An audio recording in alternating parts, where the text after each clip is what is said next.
It's been a fun 51 years. I suppose I should say something. You should. Yes, please. And I'm going to sit because otherwise I can't read. As it was. It really seems like yesterday that young, bright-eyed, bushy-tailed I started in this profession. I was, in fact, the last person to go from sidebar to bar without having to serve pupillage. Pupillage was introduced in, I think, February of 1973. I started in January 1973. I did what most people did in those days after serving articles and then deciding to go to the bar. I prosecuted for 6 months. I would have stayed on a bit longer, but pupillage was being introduced and I thought, no, to hell with this. I can't have 6 months away from the profession, which you had to do in those days, and then another 4 months of pupillage. So I started at the bar, and I was the last one to Explains more.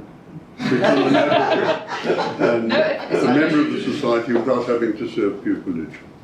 Well, that was 51 years ago, and here I find myself, old, senile, blind, deaf, frail. I have to refer to notes to remind me where I am, what I'm doing here, and what I want to say. So please forgive me when I do refer to these notes. I'll try not to sort of parrot them and read them word for word, but I do need reminders of what I want to say. I thought that for the children in the group, and there are many of you, most of you in fact are paired with me, I should tell you a little bit about the profession I joined and the way it's morphed into the profession that we are now part of.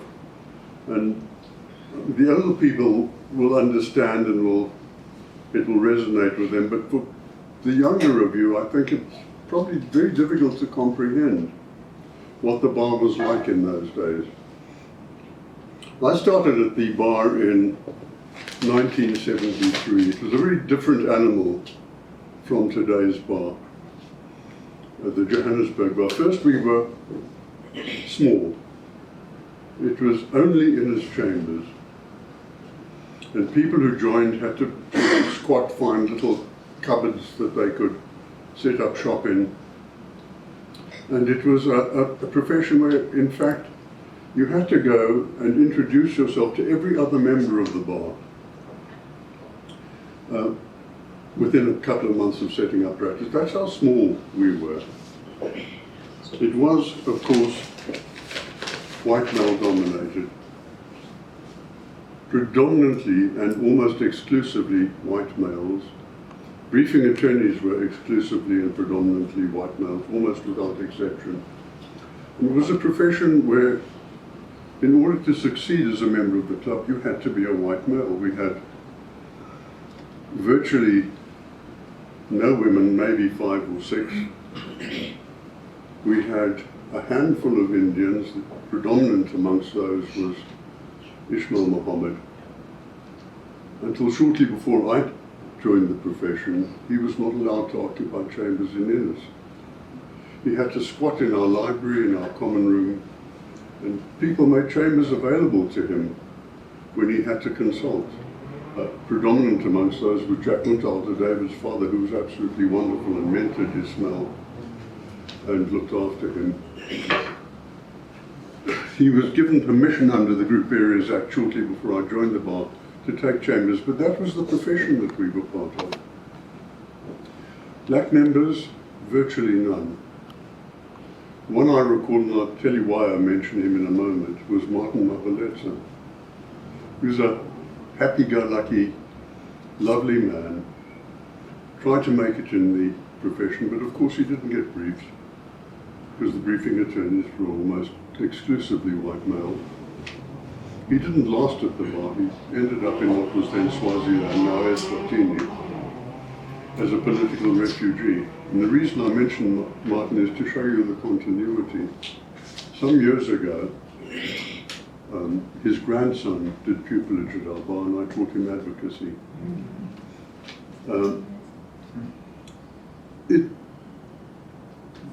Women, well, the work they did was the only work they were capable of doing. And that was, Something's never changed. there was petty crime and divorces. Divorces were not the commercial disputes they are today, they were simply divorces because there was no such thing as distribution of assets, there was no such thing as a claim on the patrimony of the husband. Women stayed at home, as Charisse was told to do, to cook, bring up children, and make sure that the house was kept in pristine condition for their hard-working husbands. So when they divorced, all they could hope for was a little bit of maintenance, and that was about it. And that was the work they were confined to. Well, that sort of changed over the years. I'm just looking to see what I've forgotten to say. From about the mid-80s, things started to change. And change so much for the better. And of course, today we have a properly integrated representative bar. And hopefully we're getting to a situation where empowerment, which has been such a necessary component of our transition from white male domination to a representative bar, will fall away.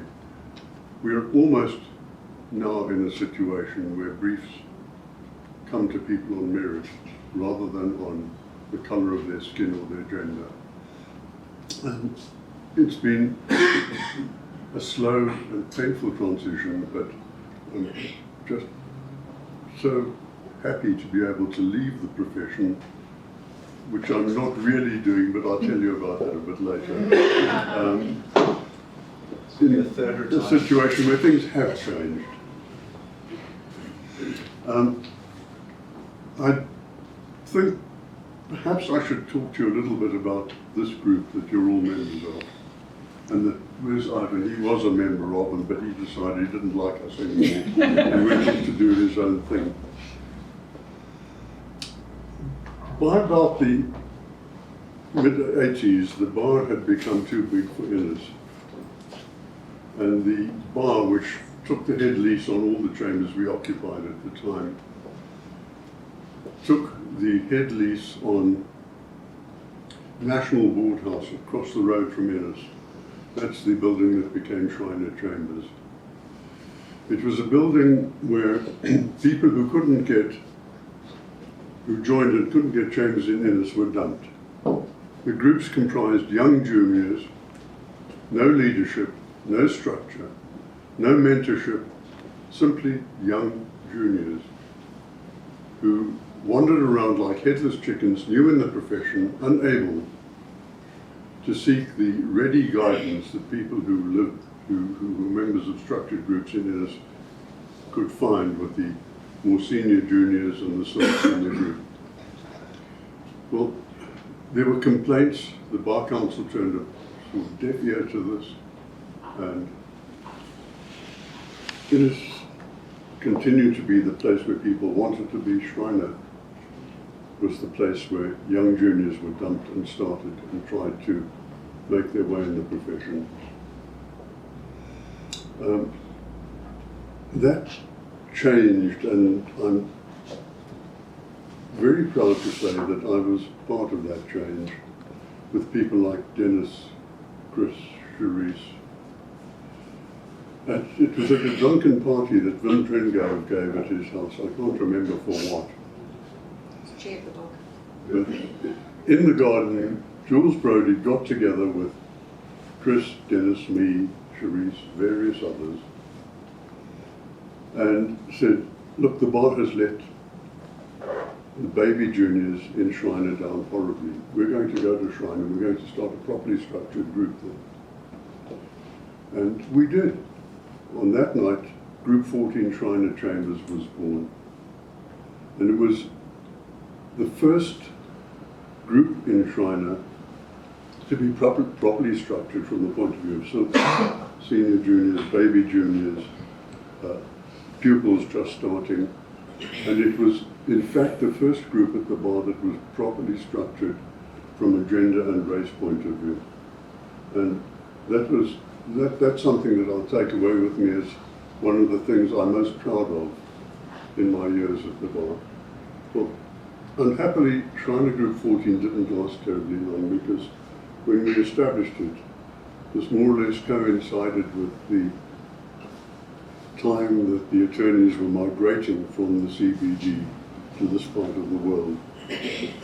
And by 1997, 1998, it was becoming apparent that we too would have to move north.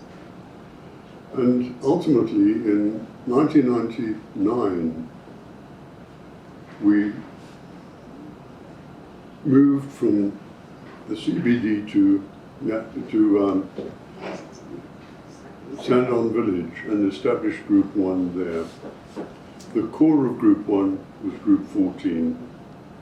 And so there was the continuity. Group 1, as you see, has changed, has morphed from a relatively small group. We took not even the whole of the building we were in Sandown Village, into the group we have today, a properly representative, properly structured, properly set up group where everybody competes on equal terms and where everybody just is able to practice their profession on merit. And so I leave this group proud to have been integrally involved in its formation and very happy that I was able to do this as part and parcel of being involved in this wonderful profession. And just one last thing. It's a profession that, for me, has as one of its greatest attributes the friendships we make. I've made friendships here that I would never have made anywhere else. I've made friendships here across generations that very few people would have been able to do. But to illustrate, the Wentzel family is just, for me, the prime example.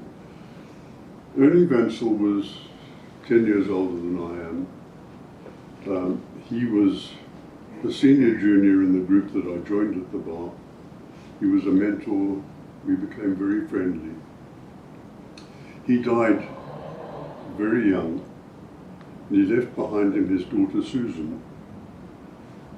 So Ernie 10 years older than I am, Susan 20 years younger than I am. We and Ernie and Jill, we and Susan and her husband Anthony, who died tragically very young, became intimately friendly, and our friendship survived with Jill, with Susan. So these cross-generation friendships are something that is so valuable to me, and something that you will only find at an institution like the bar. So it's been fun. It's enough. I'm not saying goodbye because I'll be here. I'm still working, doing opinion work, a bit of arbitration, a bit of mediation, but that's about it. I don't want to work too hard. I'm not able to work too hard. Without notes, I can't remember where I am. That's it for me. Thank you all for being here, and thank you for being just wonderful friends and colleagues.